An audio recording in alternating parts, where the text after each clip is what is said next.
Ang nawawalang pamana. Maganda ang araw sa maliit na bayan ng Millfield. Naririnig ang mga huni ng ibon at nakikita ang sikat ng araw. Ngunit may hindi magandang nangyari sa bayan. Nawawala ang pinakamahalagang pamana ng alkalde. Hindi ako makapiniwala. Nawala ang pinakamalagang pamana ko. Ito ay nasa aming pamilya sa loob ng mga henerasyon. Mag-alala, alkalde. Makakahanap tayo.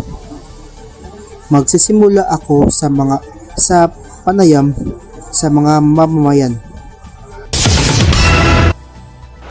Nakapanayam ng detective ang mga mamamayan, ngunit walang nakakaalam tungkol sa nawawalang pamana. Sa sandaling susuko na siya, tumawag ang isang anonymous tipster. Nagkita tayo sa lumang abandoned mall sa hating gabi. Mayroon akong impormasyon tungkol sa nawawalang pamana.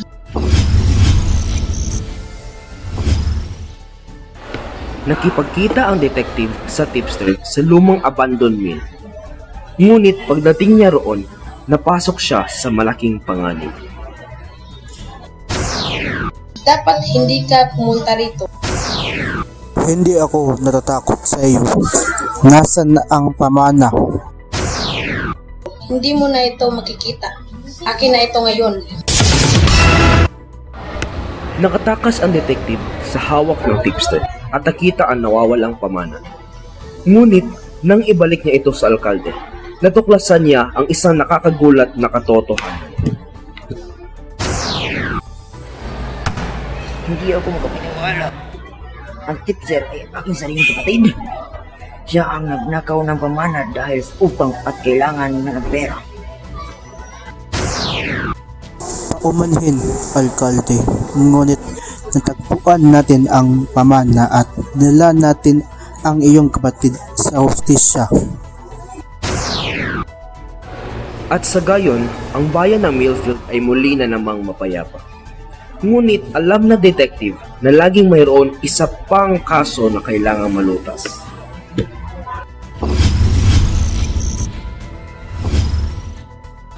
Makalipas ang ilang buwan, isang bagong kaso ang dumating sa buhay ng detective. May isang misteryosong magnanakaw na nagnanakaw ng mga anting-anting mula sa mga tahanan ng mga mayayaman. Hindi tayo titigil hanggang mahanap natin ang magnanakaw na ito at mabawi ang mga tinakaw na anting-anting. Nagsimula ang detective ng malalim na investigasyon. Kasama ang kanyang loyal na assistant, inaalam niya ang mga kaugalian at kalakasyon ng apektadong pamilya. Mayroong mga ulat na may naglalakbay ng misteryosong tindahan sa loob ng bayan. Baka doon nagmula ang mga anting-anting.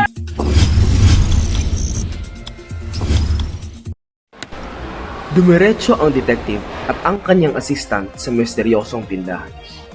Ngunit nang makarating sila roon, napagtanto niya na ang tindahan ay puno ng mahiwagang enerhiya. Maligayang pagdating, Inspektor. Ano po ang nais mong malaman? Nais kong malaman ang totoo. Mayroon ka bang kaugnayan sa mga ninakaw na anting-anting?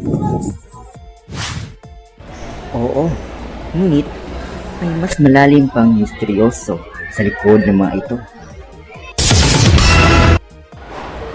Isang kwento ng mga Diyos at ang engkanto ang ibinahagi ng detective ng tindahan. Nalaman niyang ang ninakaw ng mga anting-anting ay may kakaibang kapangyarihan at koneksyon sa isang sinaunang propesiya.